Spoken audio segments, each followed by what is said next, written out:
नमस्कार दोस्तों, मैं मनोज शुक्ला स्वागत करता हूँ आप सभी का इस चैनल पे जिसका नाम है गायत्री एजुकेशन क्लासेस। ठीक है, तो आज हमारा मैथ्स में हम आगे जा रहे हैं, क्वांटिटेटिव एप्टीट्यूड में अब आगे बढ़ रहे हैं। नंबर सिस्टम के पूरे लेक्चर डल चुके हैं, आप उसे देख सकते हो, है ना। करीब करीब 6 पार्ट हैं, 6 बहुत हैं, मोर देन सफिशिएंट है सब। और आज हम पढ़ने वाले हैं रेशियो एंड प्रोपोर्शन, जैसा कि आप सभी देख ही रहे हैं, और ये पार्ट 1 है। इस तरह के एग्जाम में ये काम आएगा। तो देखो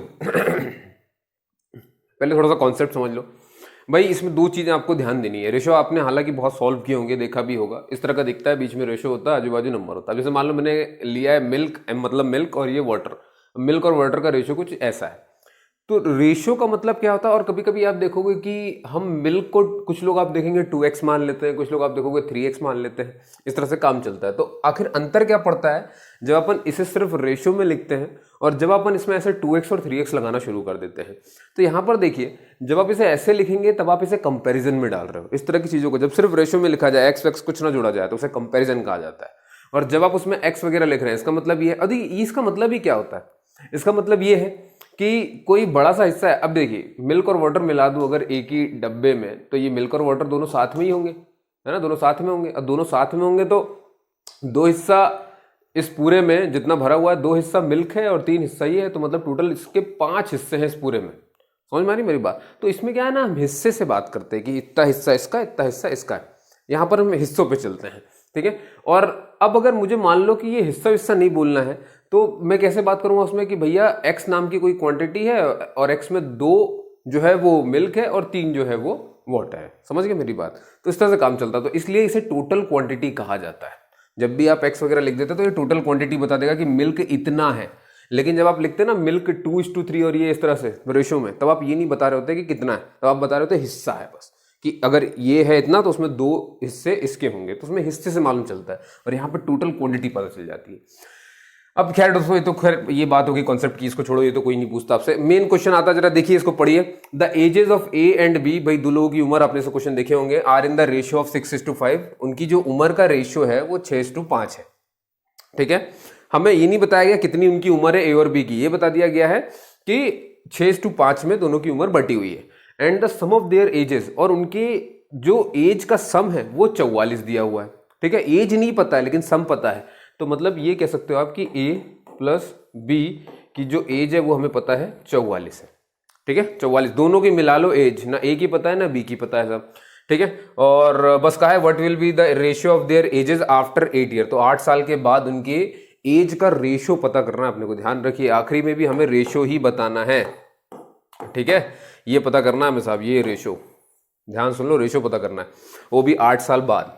क्लियर? तो उसको देखेंगे। अब इसको करें कैसे दोस्तों, देखो टोटल तो इतना है, क्या क्या दिया हमारे पास, रेशियो 6:5 है भैया। तो ए का है 6 और बी का है, और कितना है अपना 5, ठीक है दोस्तों। ये रेशियो है, और मैंने आपको थोड़ी देर पहले बताया था टोटल इतना है। मतलब ये समझ जाओ आप कि 44 की एज को 44 में से 6 हिस्से ए के हैं और 44 में से 5 हिस्से बी के हैं।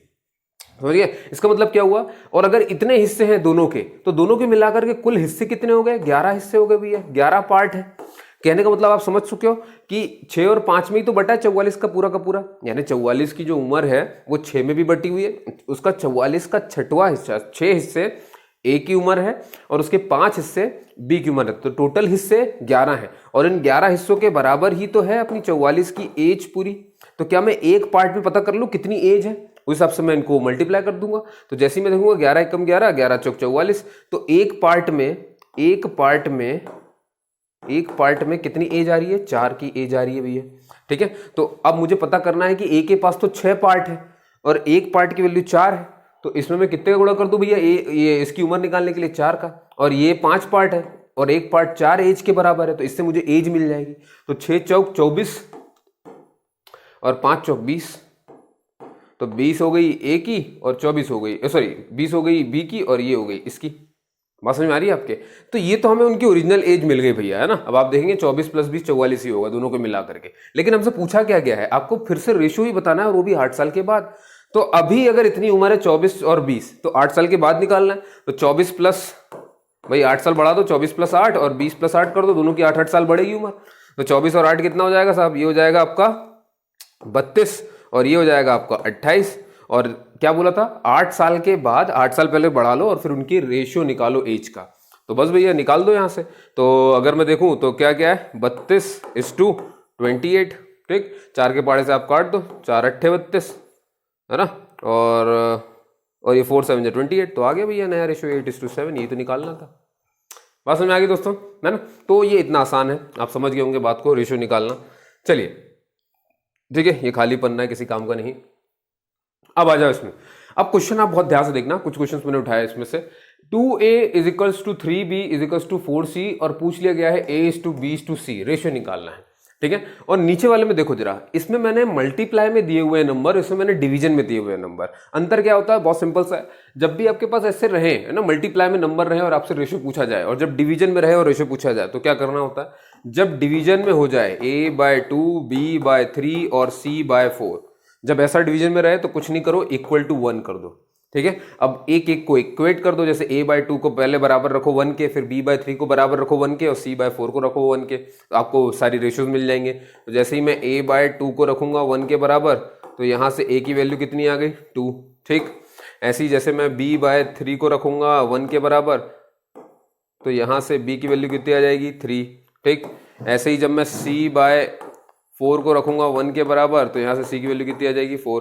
तो c की वैल्यू ये, b की वैल्यू ये, a की वैल्यू ये। बस भैया a:b:3 निकालना है, इनका रेशियो निकालना है इनके बीच में, a:b:3। तो a:b:c कितना आ जाएगा, a की वैल्यू 2, b की वैल्यू 3, और ये c की वैल्यू कितनी निकाली थी अपन ने, 4, तो ये 4, ये आ गया आंसर। बात समझ में आ गई, है ना, बहुत सिंपल था।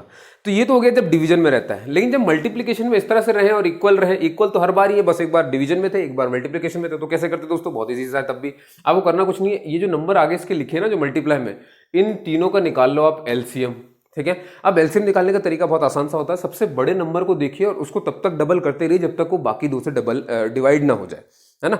तो आप देखो 4 का 8 करोगे तो 8 से 2 8 जो है 2 से डिवाइड तो हो जाएगा, लेकिन 3 से नहीं होता, तो फिर से और डबल करिए। 4 से 8 किया था, 8 में फिर से 4 जोड़िए, 12। अब 12 देखोगे आप 2 से भी जाता है और 3 से भी जाता है, मतलब 12 इसका एलसीएम हो गया। क्लियर है, बहुत ईजी से रहता है ज्यादा आपको वो सब करने की जरूरत नहीं है। तो भैया अब क्या करना है, अब आपको कुछ नहीं करना है, 2a = 3b = 4c = 12 कर दो, जो एलसीएम आपने निकाला। अब फिर से जैसे आपने एक एक बार इक्वेट किया था, अब एक बार 2a को रखो इसके साथ, फिर एक बार 3b को रखो इसके साथ, और फिर एक बार 4c को रखो इसके साथ। क्लियर है। तो जैसे ही मैंने यहाँ पर रखना शुरू किया 2a = 12, तो a की वैल्यू कितनी आ जाएगी भैया, 6। फिर मैंने 3b = 12, तो 3 4 जा 12, तो 3 की वैल्यू कितनी, सॉरी b की वैल्यू कितनी आ गई, 4। फिर आता है 4c = 12, 4 से इसको काट दो, ये 3। तो आपको दिख रहा है क्या निकालना था हमें, a:b:c। तो a की वैल्यू 6 है, b की वैल्यू 4 है, और ये 3 है, आ गया आंसर। क्लियर हुआ दोस्तों चलो बहुत बढ़िया भाई। अगला क्वेश्चन है कि हमें दिया हुआ है a:b का रेशियो जो है वो 2:3 है, और वहीं b:c का रेशियो जो है वो 4:5 है। तो बताइए हमें कि a:b:c कितना हो जाएगा। तो बहुत ईजी सा है, आपने ये क्वेश्चन किए भी होंगे। a:b कितना दिया है आपको, 2:3। क्लियर है। और फिर आपको b:c कितना दिया हुआ है, 4:5। तो b:c कैसे लिखोगे, यहीं पे लिख देता हूँ, b:c। तो ये c के नीचे लिखो 4:5। क्लियर हो रही बात, है ना। मतलब आप ऐसे ना लिख करके, ये ऐसे ऊपर ना लिख करके, आप सिर्फ इतना लिखो ऐसे कि b:c। तो a:b की वैल्यू 2:3 थी और b:c की वैल्यू 4:5 है। लेकिन हमें तो पूरा एक वैल्यू निकालनी है, यहाँ तो b की दो वैल्यू आ रही है, तो इनको गायब करना होगा हमें। कैसे करेंगे दोस्तों, अब देखिए कंप्लीट वैल्यू निकालनी है a:b:c। क्या करोगे आप, सबसे पहले लास्ट के इन दोनों को मल्टीप्लाई करो, 3 × 5 फिर इन दोनों को मल्टीप्लाई करो 3 × 4, फिर 2 और 4 का मल्टीप्लाई कर दो 2 × 4। क्लियर होगी बात। तो यहाँ से ये 8 आ गया, ये 3 4 आपका 12 हो गया, और ये 3 5 आपका 15 हो गया। ठीक है, इनमें से कुछ भी कट नहीं रहा है, बस यही रेशियो है आपके a:b:c का। क्लियर हो गया। चलिए अगले में देखते हैं। अगला भैया a:b का रेशियो दिया इतना, तो बस लिखते चले आइए भैया। a:b हमें दिया है 2:3। फिर अगला क्या है b:c, तो b:c कर दो, क्या दिया 1:2, तो नीचे लिखो 1 और यहाँ लिख दो 2 ऐसे। फिर दिया है c:d, तो भाई c:d, और कितना है 5:2, तो बस सी के नीचे यहाँ पर 5 आ जाएगा और यहाँ पर ये 2 आ जाएगा। क्लियर है? अब कंबाइंड निकालना है आपको, कंबाइंड निकालना है। ठीक, कंबाइंड कैसे निकालेंगे साहब? मैं थोड़ा सा कलर ये वाला ले लेता हूँ ताकि थोड़ा दिखे, है ना। अब कंबाइंड निकालना है, कैसे करेंगे दोस्तों? इनटू करेंगे। सबसे पहले लास्ट के बिल्कुल मल्टीप्लाई करते हैं और यहाँ लिख दो 3 × 2 × 2। क्लियर? ये लगा दिया आपने एक। अब फिर क्या करते हैं, देखो जरा ध्यान से, अभी आपने लास्ट का लिया है, अभी भी आपको 3 2, लेकिन अब इधर नहीं जाना है, अब तो बीच वाले में जाना है, क्योंकि हमें सी की वैल्यू भी तो निकालनी है। अभी हमने डी की निकालने के लिए क्या किया, सबके लास्ट के लेकर के पूरे लिख दिए। फिर सी के निकालने के लिए अभी भी लास्ट तो बचे, सी तक आना है, तो लास्ट के पूरे सी को पूरा कवर कर लेना। तो 3 × 2 × 5, तो 3 × 2 × 5, ये आपने पूरा सी कवर कर दिया। अब बी की बारी है। ठीक है, तो बी कैसे आएगा साहब? 3 × अब बी को देखो ध्यान से कैसे लाना है। 3 1 तो आएगा, लेकिन मालूम है ना 3 नंबर चल रहे सब में, तो 3 × 1 × फिर यहाँ 5 पे आ जाएगा। तो कैसे लिखोगे आप इसे? 3 × 1 × 5, है ना, ऐसे आकर के ऐसे गए। क्लियर है? और अब हमें ए चाहिए, तो जिस तरह से डी में हमने पूरे लास्ट के 3 को मल्टीप्लाई किया था, अब अपन सबसे शुरू वाले में सबसे पहले के 3 को मल्टीप्लाई कर दो, तो 2 × 1 × 5। क्लियर होगी बात? बस अब इनको लिख दो भैया। तो ये 2 5 जा 10 हो जाएगा, 3 5 जा 15 हो जाएगा, और ये 5 दूनी 10 और ये 30 हो जाएगा, और ये भैया 3 चौके 12। ठीक है दोस्तों, कुछ कट रहा हो तो देख लो, नहीं तो जाने दो भाई। 3 से ये तो कट रहा है, लेकिन ये नहीं कट रहा, मतलब यही रेशियो है। तो यही है ए, ठीक, यही है बी, यही है सी, और यही है डी। ठीक दोस्तों, समझ में आ रही मेरी बात? बहुत ईजी है। मैं फिर से रिपीट कर रहा हूँ कैसे करते हैं इसको। जब लास्ट का, देखो शुरू का और लास्ट के में तो कोई दिक्कत रखो ही मत। शुरू लास्ट वाले में लास्ट के पूरे, शुरू वाले में शुरू के पहले। आती है दिक्कत बीच में, जब भी सी के निकालना हो तो शुरू वाले से लेकर के आओ, शुरू से सी तक जाना है तो शुरू वाले से आए, सी के ऊपर गए और नीचे भी आ गए।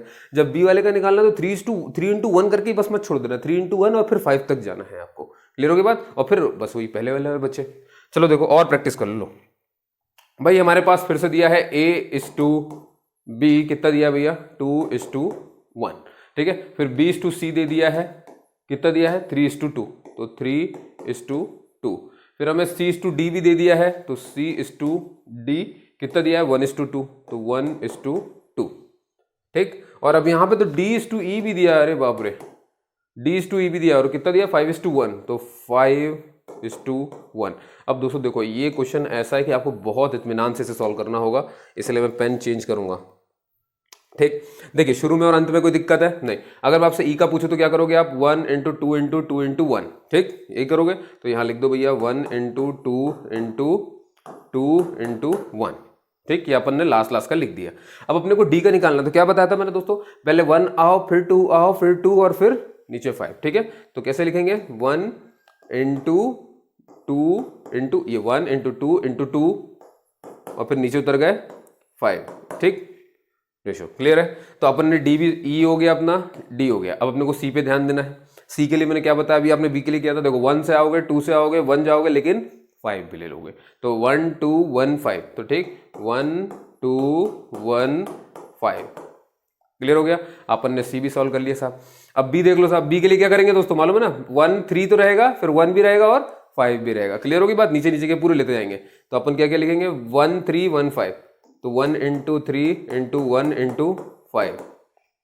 क्लियर हो गया? अपना बी भी हो गया। और ए के लिए तो आपको कुछ दिक्कत ही नहीं है। क्या करना है? पहले सारे ले लेना, 2 3 1 5 सारे ले लो, तो 2 × 3 × 1 × 5। क्लियर हो गया? बस भैया अब इनको सॉल्व कर देना है आपको और खत्म हो जाएगी बात, जो अपन इतनी समझ रहे थे। भाई ये कितना हो जाएगा? 2 2 जा 4 बचेगा यहाँ पे साहब। ठीक, और ये 5 4 जा 20 हो जाएगा। ठीक, और यहाँ पर कितना बचा है? ये 5 2 जा 10, और फिर ये बीच में रेशो, और ये 5 3 जा 15, और ये कितना हो गया? 5 2 जा 10, 3 जा 30। क्लियर है? देख लो कुछ कट रहा हो तो, और मुझे नहीं लग रहा कुछ भी कट रहा है। तो भैया यही है ए, ये 30 है ना, ध्यान रखेंगे। A:B:C:D:E। क्लियर हुआ दोस्तों? तो इस तरह से आपको ये क्वेश्चंस करने हैं। ठीक है, चलिए अगला देख लेते हैं भाई। अब एक क्वेश्चन थोड़ा सा आ गया है, न्यूमेरिकल सा, मतलब वर्ड्स प्रॉब्लम जिन्हें हम कहते हैं मैक्सिमम। ठीक है, समझ पा रहे हैं ना आप? घबराइएगा मत, बहुत ध्यान सुनिए भाई। क्वेश्चन है हमारे पास, the ratio of marks obtain. देखो मार्क्स जो ऑब्टेन हुए हैं अजय और नीता को, उनके मार्क्स को इन्होंने क्या किया है कि बांट दिया है, कि जो भी मार्क्स मिले होंगे उनमें से 3 पार्ट मार्क्स जो है मालूम है ना, मार्क्स बहुत सारे मिले होंगे, उसमें से 3 हिस्से जो हैं वो अजय के हैं और 2 हिस्से जो हैं वो नीता के हैं। And that of Neeta and Kapil, और फिर नीता और कपिल का भी बता दिया है, ठीक है, और वो बता दिया 4:5 मार्क्स। ये हाँ, नीता और कपिल का जो रेशियो है वो 4:5 का है। तो अजय नीता का 3:2 है और नीता कपिल का 4:5 है। आप समझ गए ना, A-B-B-C वाला, A:B का रेशियो और B:C का रेशियो, बस यहाँ पे थोड़ा सा अच्छे से लिख दिया उसको। फिर आगे इन्होंने दिया है कि if marks of Ajay is rupees, ये कैसे हो सकता है, marks of if marks of Ajay is 240, है ना, रुपए में नहीं मिला उनको, the marks of Kapil is, तो हमें कपिल का भैया निकालना है। अब देखो सबसे पहले क्या, एकदम से पूरी चीजें मत पढ़ो, आपको जो दिया उसके पास चले जाओ। देखो भाई हमें दिया है अजय, A:N ले लेता हूँ, अजय और नीता, क्या रेशियो दिया भैया, पहला 3:2, फिर क्या दिया नीता और कपिल का, तो नीता इज टू कपिल कितना है 4:5, दिख रहा है सबको 4:5, तो यहाँ पे लिख दिया 4:5। पहले इनको कंबाइन कर लो तो दिक्कत ना हो। तो भैया के का निकालने के लिए क्या करेंगे, लास्ट के दोनों, तो 2 × 5 10 हो जाएगा, ठीक है, और n के लिए क्या करना है, इन्हीं दोनों का लेना पड़ेगा, 2 × 4 8 हो जाएगा, और ये 3 4 12 हो जाएगा। बस समझ में आ रही है। अब जो कट रहा है उनको काट दीजिए, ठीक है, तो आपको दिख रहा है 2 से जाएगा ये, 2 5 2 4 और 2 6, ठीक है। तो और सिंप्लीफाई करने पे जो रेशियो निकल के आया वो ये है भैया, ठीक है।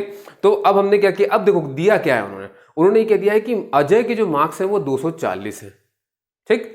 अजय के मार्क्स हमारे पास कितने आ गए, 240। अब देखो अजय के मार्क्स 240 हैं, ठीक, लेकिन हमें रेशो में दिख रहा है, रेशो के हिसाब से अगर हम देखें तो अजय को जो मार्क्स मिल रहे हैं वो 6 है, ठीक है। तो कहने का मतलब क्या है, अजय को टोटल मार्क्स ही मिले, मालूम है टोटल क्वांटिटी और रेशो में अंतर कितना हो जाता है दोस्तों, ये हिस्सा है, मतलब कोई बहुत बड़े नंबर का हिस्सा, बहुत बड़े नंबर्स होंगे, बहुत, इन सबको मिलाकर कोई बड़ा नंबर है, ठीक है। इसका मतलब ये समझ लो कि 6 पार्ट के बराबर। भाई अजय को कितने पार्ट मिले, देखो टोटल पार्ट कितने हैं, 6 4 10 5 15 पार्ट में से 6वां पार्ट, 6 पार्ट जो है वो अजय को मिले हैं, तो 6 पार्ट मिले हैं अजय को, और उन्होंने कहा है कि अजय को जो टोटल मिला है वो 240 है। इसका मतलब हुआ कि 6 पार्ट की बराबरी किससे होगी, 240 से, 240 मार्क्स से। क्लियर हो रही बात, तो 6 पार्ट बराबर 240 मार्क्स है। तो अगर ऐसा है दोस्तों तो हम क्या एक पार्ट की वैल्यू निकाल सकते हैं, बिल्कुल निकाल सकते हैं साहब, ठीक है। इसको काट दो भैया, कितना हो जाएगा, 6 4 24 और ये 0, तो 40 मार्क्स हो गया, मतलब एक पार्ट में 40 मार्क्स आते हैं। अब हमें टोटल नहीं निकालना, हमें सिर्फ कपिल का निकालना है। तो कपिल के पास कितने हिस्से हैं भैया, 5 हिस्से हैं, तो कपिल के पास है 5 पार्ट, है ना, कपिल, ठीक है, कपिल के पास 5 पार्ट है, ठीक है दोस्तों, और एक पार्ट की वैल्यू 40 है, तो 5 × 40 मार्क्स करने पड़ेंगे, और जैसे ही आप ऐसा करेंगे तो 5 चौके 20 और 1 0 अलग, तो 200 मार्क्स हैं टोटल। यही हमारा आंसर है। बात समझ में आई दोस्तों, है ना। तो ये थे हमारे रेशियो एंड प्रोपोर्शन का लेक्चर नंबर 1। फिर इसके बाद में आगे बढ़ूंगा, तो आज तो मैंने कुछ अच्छे क्वेश्चंस लिए थे, इनके अलावा अब आपको देखना है तो हम वो भी देखेंगे, मतलब पार्ट 2 में देखेंगे, बहुत प्यारे प्यारे क्वेश्चंस करेंगे अपन, ठीक है। और इसके अलावा एक चीज और जानकारी देता हूं आपको, ये जो हमारा ऐप है ना, GEC करके है, गायत्री एजुकेशन क्लासेस, आप इसे गूगल प्ले से डाउनलोड कर सकते हो। डाउनलोड इसलिए कर लीजिए क्योंकि मैंने CGL का जो इंग्लिश का कोर्स है वो उसमें डाला हुआ है ना, तो आप उसमें पढ़ सकते हो, उसको रेट वगैरह आप देख सकते हो, डेमो लेक्चर आपको मिल ही जाएगा। जब आप वहां पे सर्च मारेंगे तो गूगल प्ले में गायत्री एजुकेशन क्लासेस पूरा डालना, आपको इस तरह से GEC का आइकन मिलेगा, बस अंदर जाना है ना, और बस हो गया, फिर ये ऐसा दिखेगा आपको। क्लियर है दोस्तों। तो जो मैं आपको समझा रहा था वो ये था कि आज हमने पढ़ लिया रेशियो एंड प्रोपोर्शन का पार्ट 1, ठीक है, और ये सब हमारे इसमें काम आएंगे, आपने देख लिया एग्जाम में इन सब में, ठीक है दोस्तों। तो चलिए फिर इसी के साथ आपने मुझे सुना उसके लिए बहुत बहुत धन्यवाद, और मिलते हैं अपन अगले लेक्चर में, तब तक के लिए जय हिंद जय भारत।